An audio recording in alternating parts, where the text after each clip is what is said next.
안녕하세요. 서울에서 살고 있는 37세 예비 신부입니다. 제가 독신주의를 고집하게 된 이유는 총 3번에 걸쳐서 일어났습니다. 한 번은 아버지 때문에, 다른 한 번은 남자친구 때문에, 다른 한 번은 남편 때문이었죠.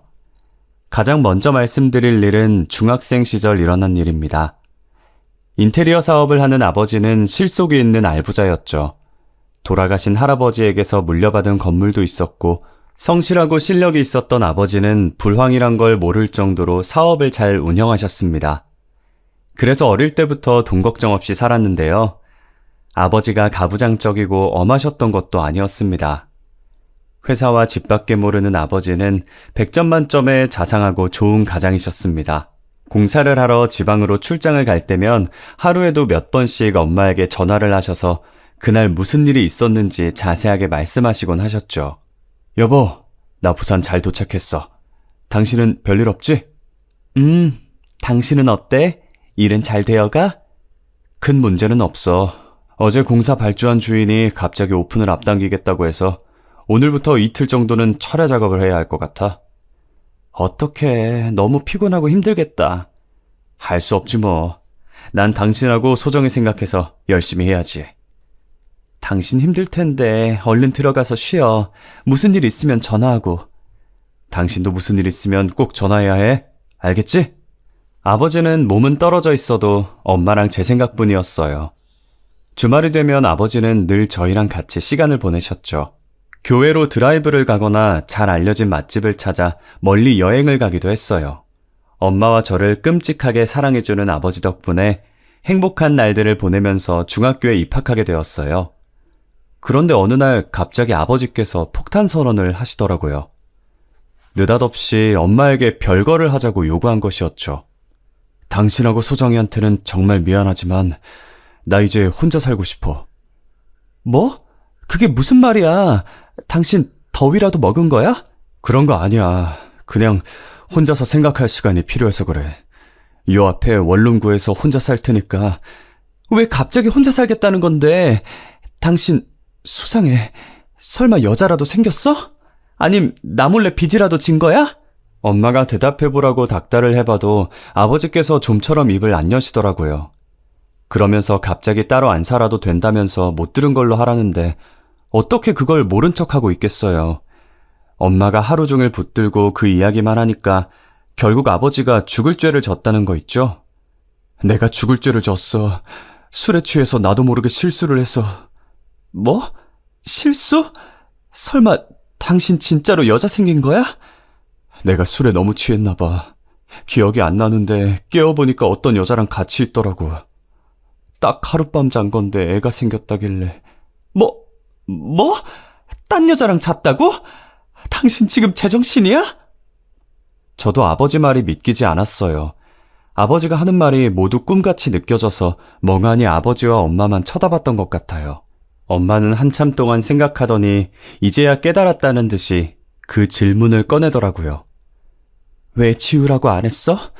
그 여자가 협박이라도 한 거야? 아버지가 고개를 푹 숙인 채 아무 말도 못 하셨어요. 그동안 제가 알고 있었던 아버지의 모습은 모두 다 거짓이었나 봐요. 갑자기 배신감이 느껴져서 아버지가 정말 다르게 보이더라고요. 엄마는 저보다 더 실망하셨는지 눈물을 흘리면서 소리를 지르고 계셨어요. 당신 진짜 뻔뻔하다. 그걸 속이고 따로 나가 살겠다고 한 거야? 당신 그런 사람 아니잖아. 나 속이려고 작정하는 사람도 아니면서 왜 그래? 그 여자가 시켰어? 도대체 어떤 여자길래 그래? 응? 말해봤자 해결되는 게 있나. 그냥 내가 죽일 놈이지. 엄마가 아버지 바짓가랑이를 붙들고 놔주지를 않으니까 그제야 내연녀에 대해 술술 불더라고요. 아버지는 6개월 전에 미용실 인테리어 공사를 하다가 미용실 여사장과 눈이 맞은 거였어요. 내연녀는 2년 전에 남편이 교통사고를 당해 세상을 떠난 뒤 딸이랑 단둘이 살고 있다고 했어요. 아버지와는 친구 사이니까 괜찮다는 핑계를 대면서 같이 차 마시고 술도 마시면서 비밀 연애를 하고 있었습니다. 하지만 여사장에게 덜컥 애가 생기는 바람에 어쩔 수 없이 이혼을 택한 거라고 말이에요. 자기한테 안 오면 온 동네에 소문내겠다고 협박하는데 어떡해. 당신한테도 이혼당하고 회사 평판 나빠져서 이제 벌이도 없어질 텐데. 참 잘하는 짓이다. 말만 번지르하게 잘하는 거 알고 있었는데 딴 여자랑 붙어먹는 줄은 몰랐네. 참 어이가 없어서. 미안해 여보. 미안해? 미안하면 바람핀 게 없어져? 그 여자 애밴 게 사라지냐고. 엄마가 손에 잡히는 대로 아버지에게 물건을 던지셨어요. 머리채도 잡고 멱살도 잡으면서 모진 말로 아버지를 쏘아붙이셨지만 차마 이혼하자는 말은 못하셨어요. 제가 마음에 걸리셨는지 저를 보며 울먹거리다가 말씀하시더라고요. 이번만 봐줄게. 그 여자 다 정리하고 돌아와. 그럼 없는 일인 척 지내줄 테니까 어떻게든 해결하고 오라고. 여보, 정말 고마워. 내가 잘 말하고 올게. 저는 진짜 아버지가 그 여자를 정리하고 돌아올 줄 알았어요. 그런데 며칠이 지나도 몇 주가 지나도 아버지가 돌아올 생각을 안 하더라고요. 엄마도 아버지가 어디에 있는지 몰라 전화도 해보고 수소문도 해봤지만 찾을 수 없었어요. 엄마가 미친 사람처럼 동네를 뒤지고 다닌다는 걸 내연녀도 알고 있었는지 제 발로 집에 찾아왔더라고요. 태승 씨 와이프 되시죠? 네. 누구시죠? 저 태승 씨 애인 되는 사람이에요. 애인이요? 정말 뻔뻔하기 짝이 없더군요. 엄마도 놀라셨는지 현관문을 연 채 그대로 굳어버리고 말았어요. 아침 드라마에서는 옳지 너 잘 만났다. 내가 널 얼마나 찾았는지 알아? 이 불려시 같은 기집애. 이런 식으로 대사도 잘만 치던데 실제로 불륜녀를 만나니 아무 말도 못하겠더라고요. 오히려 불륜녀만 염치 없는 말을 내뱉고 있었어요. 저 때문에 멀쩡한 가정이 깨졌다는 거 알아요. 정말 면목이 없고 죄송해요. 하지만 제 뱃속에 든 애를 생각해서라도 저희 둘 새 출발할 수 있도록 이혼해주세요. 제발 이렇게 부탁드려요. 내연녀가 무릎을 꿇고 눈물까지 흘리는데 도대체 누가 피해자인지 모르겠더라고요. 가정이 파탄난 사람은 우리인데 내연녀가 서럽게 우는 바람에 이웃들까지 오해를 하는 것 같았어요. 옆집에서 빼꼼 문을 열어보더니 저희랑 눈이 마주치자마자 곧바로 문을 닫아버렸어요. 됐으니까 가세요. 가정 파탄 내놓고 동네에 이상한 소문까지 내려고 하지 마시고 가시라고요. 엄마가 억지로 내연녀를 내보냈지만 소용없었어요. 그 내연녀가 집 앞은 물론 제 학교까지 찾아와서 눈물을 흘리는데 정말 난감하더라고요. 내연녀가 찾아오자 겨우 중학생이었던 저는 정상적인 학교 생활을 하기가 힘들어졌습니다. 이미 이혼을 했다. 우리 아버지에게 여자가 여러 명 있다더라. 선생님하고도 그렇고 그런 사이라더라 등등 엉뚱한 소문이 돌자 친구들도 절 멀리하더라고요. 겨우 중학생이었던 제가 뭘 할 수 있겠어요. 참다 못한 저는 어머니에게 내연녀가 찾아온다는 말을 꺼낼 수밖에 없었죠. 뭐? 그 여자가 찾아왔다고? 아이고, 우리 딸 얼마나 힘들었을까. 그 여자가 학교에까지 찾아와서 뭐라고 짓거린 거야? 내가 그 여자 아작을 내야겠어. 엄마가 충격을 받아 소리치는데 저는 눈물만 나오더라고요. 그동안 쌓인 억울함이 터져서 그 여자 때문에 왕따를 당하고 있다는 말만 몇 번이나 토해냈던 것 같아요. 엄마도 그 말을 듣고 울컥하셨는지 이혼 이야기를 꺼내시더군요. 그래, 이혼하자. 뭐가 좋다고 그런 양반을 붙잡고 있어? 아버지랑 이혼할 테니까 걱정하지 마. 깔끔하게 정리하고 전학도 가자, 응? 결국 엄마는 아버지와 이혼 서류에 도장을 찍고 저는 다른 학교로 전학을 가게 되었어요. 전에 다니던 곳은 걸어서 5분 거리였지만 전학을 가게 된 곳은 차를 타고 20분 넘게 걸리는 거리였어요. 학교를 옮긴 뒤 친구도 여럿 사귀었고 잘 적응했어요. 아버지에게 우리 몫의 재산도 넘겨받고 양육비도 받게 되었지만 한 가지 문제가 남아 있었어요. 저희들이 살던 아파트는 아버지 명의로 되어 있었거든요. 그러니 저희 모녀는 집에서 나가야 했죠. 그러면 아버지가 재혼녀를 아파트로 데리고 와서 재혼 생활을 시작할 계획이었어요. 아버지는 저희들에게 나가달라는 말을 차마 하지 못하고 망설이고 있었는데 엄마가 먼저 입을 열었어요. 여기가 당신 집이기도 하고 소정이 전학도 갔으니까 우리가 나갈게. 부동산에 적당한 집을 전세로 알아봐달라고 말해놨어. 일주일만 시간을 줘. 그럼 물론이지. 정말 미안해. 약속한 일주일 뒤에 엄마와 저는 다른 아파트를 구해서 이사를 했고 아버지와의 인연은 그것으로 모두 끝나고 말았습니다. 그때부터 저는 결혼 같은 건 하지 않고 혼자 살겠다고 마음을 먹었고 엄마도 그런 저를 이해해 주었어요. 네가 혼자 살겠다면 그렇게 해. 요즘은 결혼이 필수가 아니고 선택이라고 하잖아. 어차피 혼자 왔다가 혼자 가는 게 인생이야. 하고 싶은 대로 하면서 살아야지. 그래서 저는 대학 시절에도 남자 사귈 생각은 하지 않았어요. 장학금 받는 데에만 전념하다가 졸업했지만 남자들하고 접점이 없었던 것은 아니었어요. 제 외모가 그런대로 괜찮은 편이라서 귀찮게 구는 동기들이 꽤 있었거든요. 그런 놈들 상대하지 않고 학점만 챙기다 보니 졸업과 동시에 대기업에 바로 취업하게 되었네요. 남들보다 좋은 커리어와 연봉으로 살고 있다 보니 연애를 하지 않아서 후회되는 점은 없었어요. 그렇게 5년 정도가 지났을까요? 회사 사람들이 제가 독신주의라는 걸 알고 있어서 다들 남자를 소개해주겠다는 말은 안 하더라고요. 결혼은 언제 할 거냐는 질문도 안 해서 마음이 편했어요.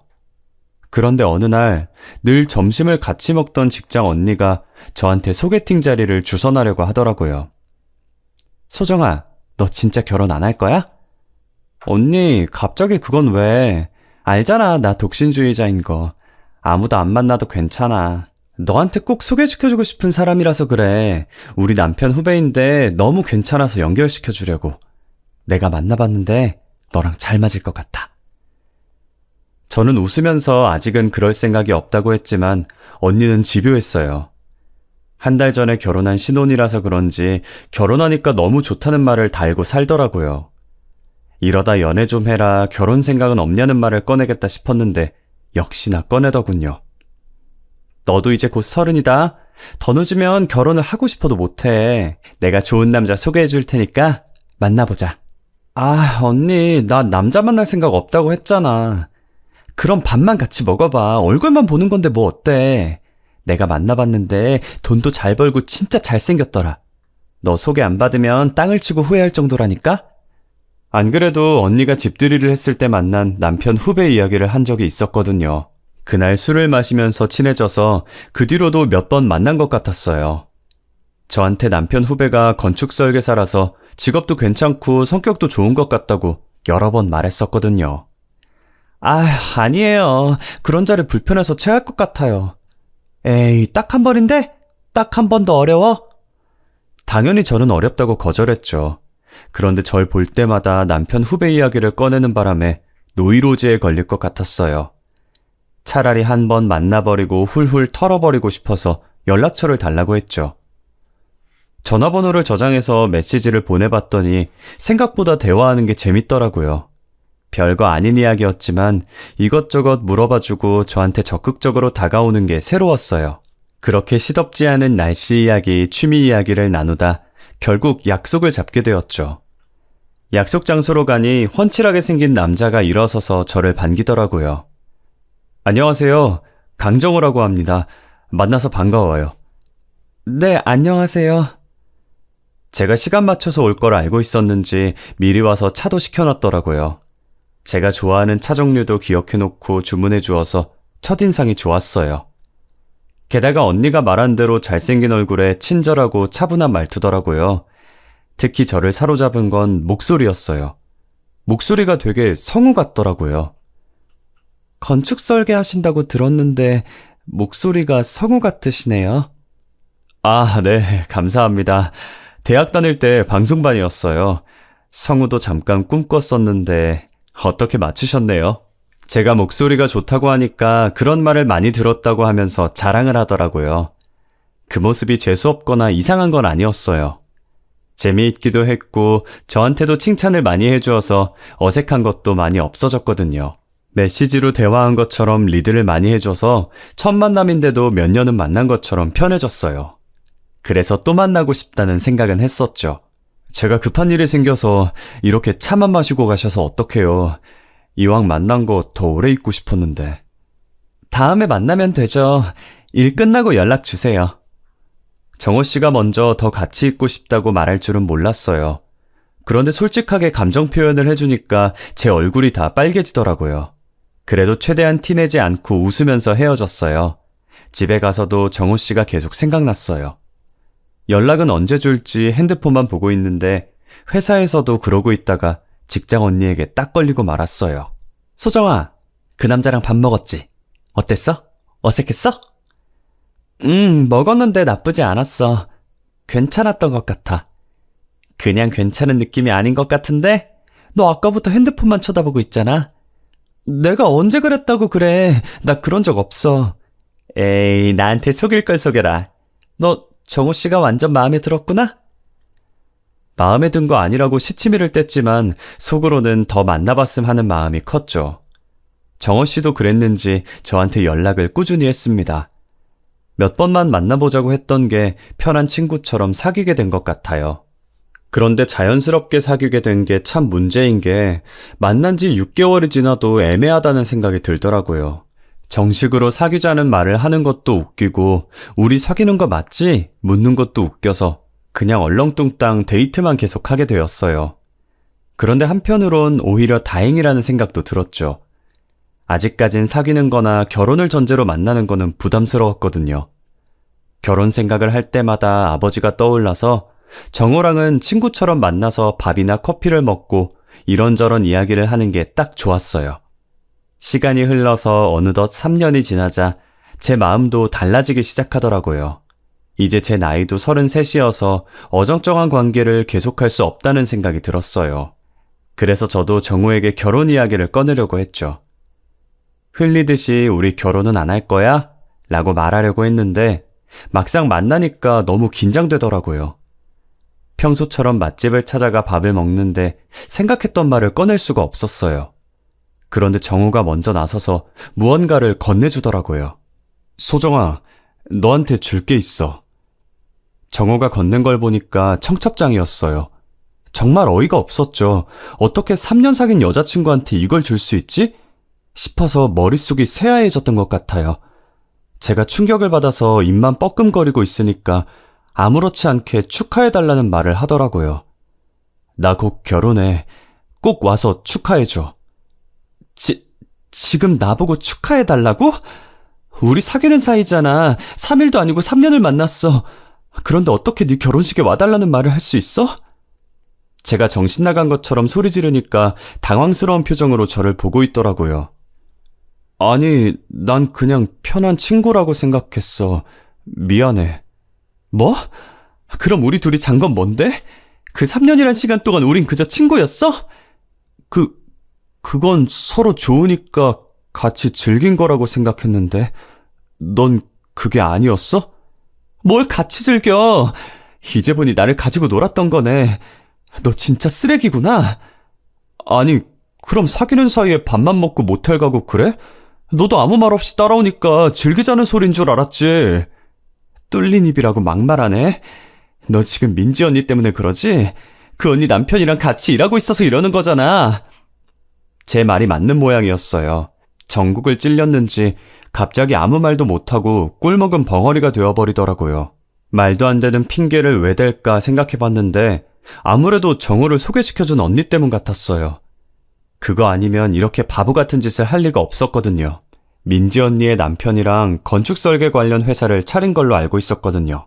너 설마 나 몰래 딴 여자랑 잤다가 애 생겨서 이래? 괜히 나랑 헤어졌다가 너 소개시켜준 언니랑 그 언니 남편이 결혼식에 찾아올까봐 이러는 거지? 네 사업 망할까봐?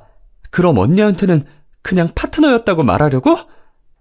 미안해. 어떻게 말해야 할까 고민하다가 나도 모르게. 그런다고 나한테 그런 말을 해? 말해봐. 그 여자 언제 만났어? 정호 말을 들어보니 몇 달 전에 상견례가 있었다고 하더라고요. 그놈의 사업이 뭔지 투자한 돈을 다 날릴까봐 저를 계속 만나왔던 겁니다. 치가 떨릴 정도로 배신감이 들었지만 보름 뒤에 결혼식을 올린다는 남자에게 바랄 건 아무것도 없었죠. 아버지에 이어 첫 번째 남자가 제게 결혼할 마음을 접게 만든 것이었습니다. 나중에 그 사실을 알게 된 민지 언니가 몸둘 바를 몰라 하면서 미안하다고 거듭 말했어요. 소정아, 정말 미안해. 그런 인간을 너한테 소개해주다니 나도 정말 몰랐어. 언니가 왜 미안해. 괜찮아. 이제 다 정리했어. 저는 웃으며 언니 잘못이 아니라고 했지만 그때부터 민지 언니는 저와 마주치는 걸 부담스러워하면서 피하기 시작했어요. 그러니 저도 회사 안에서 언니랑 지내기가 불편해졌고 정우와 헤어진 후유증도 커서 퇴사를 하기로 결심했어요. 쉬지 않고 몇 년간 한 회사만 다녔으니 쉴 때가 왔다는 생각도 들었거든요. 엄마에게 전화를 걸어 퇴사하겠다고 하니 처음에는 놀라시더니 제가 힘들다는 말을 듣고 그동안 고생했다는 말을 해주셨어요. 그래, 당분간 좀 쉬어. 네가 취업 안 해도 우리 둘 먹고 사는 데는 지장 없잖아. 엄마는 이혼하기 전 아빠에게 받은 4층짜리 상가 건물이 있었어요. 아빠가 저와 엄마를 버린 대가로 증여해준 건물이었죠. 엄마는 건물에 임대료 수입도 있으니 저보고 아무 걱정 말고 쉬라고 했어요. 백수가 된 저는 홀가분한 마음으로 여행도 다니고 대낮에 한가롭게 백화점을 다니면서 쇼핑도 했죠. 그렇게 몇 달이 지나니까 엄마가 제게 카페를 한번 해보자고 하더라고요. 갑자기 카페? 카페는 왜 하려고 하는데? 건물 1층에 있던 편의점이 결국 폐업하고 나간다네? 저희 건물 1층에 편의점이 있었는데 근처에 편의점이 3개나 더 생기더니 결국 폐업을 결정한 것 같더군요. 편의점이 많이 생기기 전까지 장사가 잘 됐으니 도전해보자고 저를 부추겼어요. 다른 세입자 구하지 말고 프랜차이즈로 카페 해보게. 엄마가 도와줄게. 내가 보기에 잘 될 것 같아. 저도 몇 달을 놀고 먹으니 몸이 근질근질하던 참이라 별 생각 없이 엄마 말을 따르기로 했어요. 사실 돈을 번다기보다는 그저 소일거리로 카페를 차렸던 거였어요. 요즘 프랜차이즈는 본사에서 다 지원해주기 때문에 장비 사용에 대한 간단한 교육만 받으면 되니까요. 오랜만에 이것저것 배우게 되니까 기분 전환이 되는 것 같았어요. 교육 담당자 분께서도 친절하게 잘 가르쳐 주셨고요. 카페 운영은 처음이시죠? 저희는 다른 프랜차이즈하고는 다릅니다. 사장님이 일에 익숙해지실 때까지 본사에서 전문 바리스타를 파견해 드릴 거예요. 물론 인건비는 사장님이 지불하셔야 합니다. 제가 창업한 프랜차이즈는 초보자인 저를 위해서 전문 바리스타를 3개월 동안 파견해 준다고 하더군요. 바리스타가 오면 저랑 같이 일하면서 장비 사용과 각종 음료 만드는 법을 익히도록 도와준다고 들었어요. 실제로 직접 와서 가르쳐 주니까 일도 금방 배우고 노하우도 금방 깨치더라고요. 그렇게 1년 정도가 지나니까 카페 일도 완전히 손에 익었고 손님도 어느 정도 오는 것 같았어요. 그러던 어느 날 단골 손님이 저한테 말을 걸어오더군요. 이것저것 자기 자랑만 하는 바람에 대충 듣는 척만 했는데 이 근처에서 무역업 사무실을 하고 있다고 하더라고요. 그러면서 자기는 명품만 입는다면서 옷이랑 시계를 보여줬어요. 사업을 하는 남자는 옷차림에 신경을 써야 됩니다. 후줄근하게 걸치고 다니면 제대로 대접을 못 받는 법이거든요. 자기는 사치를 부리려고 명품을 입는 게 아니라 비즈니스적인 목적 때문이라고 했어요. 그래서 타고 다니는 차도 고급 외제차라고 하더라고요. 처음에는 허구한 날 돈 자랑만 해서 뭐 저런 사람이 있나 했는데 일주일에 1~2번씩 카페에 들리니까 익숙해지더군요.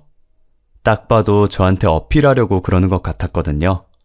일부러 찾아와서 자기가 얼마나 멋지게 일을 처리했고 어떤 사람들이 자기를 찾아주는지 이야기하는데 그 모습이 우습다가도 귀엽게 느껴졌어요. 왜 이렇게 자주 오냐고 물어보니까 제가 만든 커피가 자기 입맛에 딱 맞아서 그렇대요. 그러면서 귀가 새빨개지는데 조금 서툰 사람이라는 걸 알게 되었죠. 제가 만든 커피가 맛있어서 오는데 왜 부끄러워하세요? 들킨 것 같아서 그랬죠. 뭐를요? 소정 씨한테 호감이 있어서 자주 온 건데 이렇게 갑자기 들킬 줄은 몰랐어요. 그러면서 말없이 커피만 홀짝이고 있더라고요. 남자에게 호되게 배신을 당한 뒤라서 사랑 같은 건 믿지 않기로 했는데 시간이 흐르니 또 변하더군요. 오랫동안 혼자 지내서 그럴까요? 아님 30대의 나이에 어울리지 않게 저를 보면서 수줍어하는 남자라서 흔들리는 걸까요? 저도 제 마음을 잘 모르겠더라고요. 게다가 30 중반에 접어드니까 재력에 눈길이 가긴 하더군요. 재산이 200억은 넘는다고 하길래 한번 만나보고 싶다는 생각이 들었어요. 그런데 저한테 거짓말을 하고 있는 거라는 느낌도 들었죠. 대단한 갑부가 저 같은 여자에게 마음이 끌리는 게 이상했거든요. 제가 자꾸만 찾아오는 남자에게 제 속마음을 이야기하니 솔직하게 이야기해 주더라고요. 소정 씨도 알겠지만 돈은 저한테 충분하게 있으니까 돈 많은 여자보다는 제 마음이 끌리는 여자랑 함께하고 싶어요. 적극적으로 제게 다가오는 모습에 끌렸지만 쉽게 결정하지 못했어요. 그런데 매일 찾아와 차 한 잔, 커피 한 잔을 하다 보니 자연스럽게 식사도 함께 하게 되더군요. 그러다가 사이가 깊어져서 몇 달간의 교제 끝에 결혼 이야기까지 오가게 됐습니다. 진지하게 교제한다고 생각할 즈음 때마침 남편 사업이 날개 돋듯 잘 되어가기 시작했어요. 국내 공장에서 생산한 생활용품들을 필리핀이나 베트남 같은 동남아 지역에 판매하게 되었다고 하더라고요. 특히 베트남 쪽이 잘 돼서 현지에 공장을 지을 계획이라고 했어요. 그러면서 서둘러 결혼하자고 상견례 날짜를 잡자 하더군요. 소정아, 우리 빨리 결혼하자. 우리들 나이 생각하면 지금 이 결혼 미룰 이유가 없잖아. 너무 서두른다는 생각이 들었지만 나이도 나이인지라 노산이 걱정되기도 했어요. 또 결혼이 남녀가 하는 것이 아니라 집안과 집안끼리 한다는 말이 있듯이 직접 만나봐야 하기 때문에 인사부터 해야겠다는 생각도 들었죠. 남편이 워낙 재산이 많이 있어서 저를 반대할 것 같았거든요. 시댁은 도대체 어떤 분위기일까 했는데 제 생각보다 굉장해서 깜짝 놀랐어요. 드라마에서나 볼 법한 2층 단독주택이었거든요. 넓은 정원이 으리으리한 저택에 온화하고 세련되게 생긴 시어머니까지. 갑자기 저에게 다가온 현실이 믿기지 않더라고요. 그런데 시어머니께서 저를 보자마자 바로 결혼을 승낙하시더군요. 얼른 상견례 날짜 잡고 결혼식은 언제 할지 의논하도록 하자. 네 아버지가 살아계셨으면 좋아하셨을 텐데. 처음에는 이상하다고 생각했는데 시아버지께서 세상을 떠났다는 말을 듣고 납득이 됐어요. 어머님도 몸이 많이 안 좋아서 결혼을 서두르고 싶다고 하시더라고요. 그렇게 일주일 뒤에 호텔에서 상견례를 하게 되었어요. 제 부모님도 시어머니의 품격 있고 교양 있는 태도를 보고 좋은 집안과 사돈을 맺었다고 좋아하셨죠. 화기애애한 분위기 속에서 결혼식 이야기를 하고 있는데 남편이 갑자기 전화를 받고 얼굴이 굳어지더니 급히 밖으로 나가더군요. 그런데 잠시 후에 밖이 소란해지더니 웬 남자가 버럭 소리를 지르며 들어왔어요. 정말 해도 너무들 하시네. 이번엔 어떤 여자 인생을 망치려고 들어? 시어머니가 나가라고 뜯어 말리는데도 그 남자가 저희 부모님을 붙잡고 매달리더라고요. 절대 이런 인간들하고 사돈 맺으시면 안 됩니다. 지금 이놈들이... 형! 지금 여기서 뭐 하는 거야? 당장 나가. 연 끊었음 신경 꺼야지. 왜 굳이 찾아와서 내 결혼을 깽판 치는 건데? 남편이 형이라는 사람을 억지로 끌고 가려고 했죠. 그 남자가 귀엽고 버티면서 시어머니와 남편이 사기꾼이라고 난리를 피우더군요. 결국 호텔 직원들까지 달려와서 그 남자를 끌어냈습니다. 한바탕 소동이 끝나고 겨우 진정돼서 이게 무슨 일이냐고 물어보니 시어머니께서 한숨을 쉬시면서 말씀해 주셨어요. 일부러 감추려고 했던 건 아닌데 이렇게 되었으니 다 말씀드릴게요. 방금 들어와서 깽판 친 놈은 전처가 낳은 아들이에요. 시아버지가 전처와 이혼하고 시어머니와 재혼을 해서 남편을 낳았다고 해요. 전처와 이혼한 이유는 돈 문제 때문이었다고 하는데요. 전처는 시아버지의 회사와 재산을 자기 차지로 만들기 위해서 회사의 간부들과 짜고 음모를 꾸몄다고 합니다. 그것을 알아차린 아버님은 전처와 이혼하고 얼마 안 돼서 시어머니와 재혼했다고 말하더라고요. 그런데 당뇨와 고혈압 때문에 생긴 합병증으로 갑작스레 세상을 떠났다고 하고요. 시아버지가 돌아가신 뒤에 남편이 유산을 상속받게 되자 전처의 아들인 이복형이 찾아와서 자기 몫의 재산을 가져가겠다고 우겼다고 합니다. 재산을 주지 않았더니 아직도 남편과 시어머니를 협박하고 있다며 그래서 이 결혼 자리도 파토내려고 찾아온 거라고 하더군요. 당연히 저희는 믿지 못하는 눈으로 쳐다보니 급기야 눈물까지 흘리면서 말씀하시더라고요.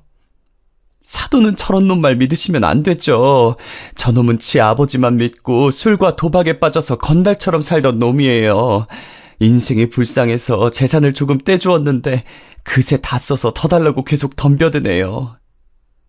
시어머니는 남편 이복형이 알코올 중독 기질이 있고 정신이 온전치 못한 상태라고 했어요. 왜 결혼을 서두르나 했는데 엄청난 재산을 가진 시댁에 숨겨진 흑역사가 있다는 걸 알게 되었죠. 상견례 자리가 끝나자 남편이 울면서 이복형에게 당한 수모를 말하더군요. 자기가 만난 여자들한테 찾아가 헤어지게 만들고 헤어지지 않으면 협박까지 했다고 하더군요. 그것 때문에 정신과도 다니게 됐다면서 복용하던 약도 보여주길래 믿을 수밖에 없었죠. 물론 저희 엄마는 조금만 더 생각해보자고 하셨지만 남편이 너무나 불안해했어요. 틈만 나면 자기를 버릴 거냐, 이복형이 찾아온 건 아니냐, 저 없이는 못 산다고 매달리니까 안쓰럽더라고요. 게다가 제 눈치를 보면서 제가 좋아하는 건 다 하려고 하고 다정한 눈빛으로 봐주니까 남편을 놔줄 수가 없었어요. 헤어지기는 싫고 결혼은 고민되고 제가 애매하게 구니까 남편이 그럼 동거만 하자고 하더라고요. 그런데 결혼을 약속한 사이였는데 동거만 하게 되나요? 동거하다 보니 결혼한 거나 다름없다는 생각이 들더군요. 남편도 그렇게 생각했는지 갑자기 제게 결혼 이야기를 꺼냈어요. 나랑 같이 살아보니까 어때? 힘든 건 없어? 응? 당연히 좋지. 뭐가 힘들겠어. 당신이 집안일 다 하려고 하고 요리도 거의 다 해주잖아. 그러면 이제 결혼하는 건 어때? 사람들이 와이프냐고 물어볼 때마다 기분이 좀 그러네. 당당하게 내 와이프라고 말하고 싶은데. 남편이 저를 위해 정말 노력하고 있다는 생각이 들었죠. 제가 힘들까봐 집안일을 더 많이 하려고 하고 피곤해도 저랑 이야기하려는 게 느껴졌으니까요. 게다가 제 마음이 열릴 때까지 기다려줘서 혼인신고를 먼저 하기로 했어요. 남편이 저를 놓치기 싫다 워낙 떼를 쓰니 저희 부모님 허락을 받는 대로 결혼식을 올리려고 했죠. 그런데 혼인신고를 끝내고 일주일 정도 지나니 남편은 여러 가지 이유를 대면서 제게 돈을 요구하기 시작했습니다. 여보, 혹시 2억 정도만 구해줄 수 있어? 아니, 갑자기 무슨 2억을 달라고? 그렇게 큰 돈이 왜 필요한 건데? 베트남 거래처에서 대금을 결제해주지 않아서 지금 쓸 자금이 전부 막혀버렸어. 남편이 베트남 거래처의 자금 사정이 안 좋아져서 한 달 뒤에나 해결이 된다고 하더라고요. 이러다가 큰일 날 것 같다고 저를 달달 볶는 바람에 말할 곳이 없어서 친정엄마한테만 슬쩍 말해봤죠. 물론 결혼을 반대할까봐 운영하던 카페 2호점을 만들고 싶다는 핑계를 대며 2억을 빌렸어요. 그런데 남편은 얼마 뒤에도 똑같은 이유로 제게 돈을 가지고 오라고 하더군요. 2억 빌린 지 며칠 되지도 않았는데 왜 그러냐고 따지니까 한 달 뒤면 돌려줄 수 있다고 큰 소리를 치더라고요. 그때 의심하는 거였는데 바보같이 남편에게 속고 말았습니다. 한 달 뒤에 친정에서 빌린 돈은 언제 줄 거냐고 물으니까 남편이 황당하다는 눈빛을 보냈어요. 그 돈은 장모님이 준 거 아니었어? 남편이 친정에서 그냥 준 돈인 줄 알았다고 엉뚱한 소리를 하더라고요. 전 어이가 없었지만 남편이 돌려줘야 하는 줄 몰랐다고 발뺌을 하니 시어머니에게 전화를 했어요. 으리으리한 저택에 사는 시댁이라면 2억을 200만 원처럼 생각하고 돌려줄 줄 알았거든요. 그런데 시어머니께서 이상한 제안을 하셨어요. 내가 널 딸처럼 생각해서 하는 말이니까 오해하지 말고 들어라. 내가 돈이 좀 필요해서 말인데. 제가 2억 이야기를 꺼내기도 전에 오히려 돈을 달라고 요구하시더라고요. 시어머니는 결혼식을 올린 정식 부부는 아니지만 이젠 한 식구나 마찬가지라고 생각한다면서 남편에게는 비밀로 하고 용돈을 달라고 하셨어요. 저는 어이가 없었지만 최대한 예의 바르게 말하려고 노력했죠. 왜 갑자기 돈이 필요하세요? 무슨 일이 있으시길래? 내가 몸이 안 좋아서 그래. 수술도 해야 하는데 수술 후에는 재활도 받아야 하고 한 500 정도면 될 것 같네. 네? 500이라고요? 정수한테 말해봤는데 걔가 요즘 힘든 것 같더라고. 내 연락을 피하는데 몸이 너무 아파서 살 수가 있어야지. 며느리가 쉬는 것도 아니고 카페 일하는데 도움 좀 받아보려고 이렇게 연락해봤다. 조금이라도 어렵니? 시어머니가 오히려 돈을 달라고 해서 놀랐지만 몸이 아프다는데 어쩌겠어요. 수술 날짜가 잡혀버렸다고 몇 번이나 전화를 하셔서 어쩔 수 없이 보내드렸습니다. 그런데 그 뒤로 연락을 했는데 전화를 안 받으시더라고요. 문자로 수술 날짜를 물어봤더니 사돈을 다시 봐야 한다는 둥, 결혼식 날짜를 받아야 한다는 둥 이상한 말을 자꾸 꺼내면서 제 질문에 답을 해주지 않았어요. 얼렁뚱땅 수술 날짜 이야기만 쏙 빼서 어디를 수술했는지도 들을 수 없었죠. 하지만 시어머니가 원래 몸이 안 좋다는 소리를 들어서 그런지 수술을 했다는 사실을 의심하지 않았어요. 하지만 어머님께서 어떻게 저희 엄마를 설득했는지 엄마가 갑자기 먼저 결혼식 이야기를 꺼내더라고요. 요즘 뭐해? 우리 사위는 잘 지내고 있니? 슬슬 결혼식 날짜 잡아야지. 결혼식? 며칠 전까진 조금만 생각해보라고 했잖아. 사돈이 너무 지극정성으로 연락하고 매일 보러 오는데 어떡하니. 명품이니 뭐니 좋은 거 사주고 비싼 밥만 얻어먹는데 내 눈치를 엄청 보더라. 우리 아들이 너무 좋아해서 결혼시켰으면 좋겠다고. 그런 말 듣고 있는데 내가 괜한 오해를 한 것 같더라고. 성치 않는 몸으로 저랑 남편을 결혼시키려고 온갖 고생을 다 하신 것 같더라고요. 시어머니를 당장 만나서 제대로 물어보려고 했지만 엄마가 저를 말렸어요. 행여나 사돈한테 내가 말했다고 하지 마라. 제발 말하지 말아달라고 사정하더라고. 아들 자존심 상할까봐 그러는 거겠지. 엄마가 이렇게 말하는데 어떻게 아는 척할 수 있겠어요. 좋은 시댁을 만났다고 애써 생각하며 결혼식 날을 정했습니다. 정신없이 남편과 같이 결혼식 준비를 하는데 정말 시간이 빨리 가더군요. 그동안 몇 번이나 시어머니께 연락을 해봤어요. 그런데 이제는 문자도 안 보시고 도통 연락이 안 되시더라고요. 남편한테 말하니까 몸이 안 좋으셔서 그런 것 같다고 말했습니다. 결국 어떻게든 만나뵈려던 시어머니는 결혼식장에서 겨우 볼 수 있었습니다. 수술을 한 몸치고는 생각보다 멀쩡한 모습으로 신부대기실로 들어와 축하를 해주시더라고요. 그래서 깜짝 놀라 드레스가 밟히는지도 모르고 자리에서 일어섰죠.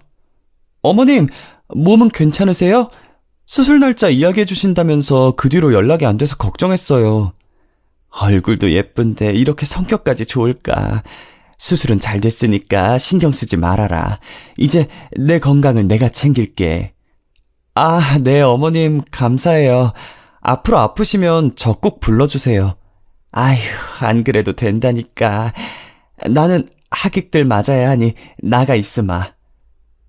걱정하던 시어머니를 뵈니까 긴장이 좀 풀리더라고요. 갑자기 화장실에 가고 싶어져서 들러리의 도움을 받아서 일을 보러 갔죠.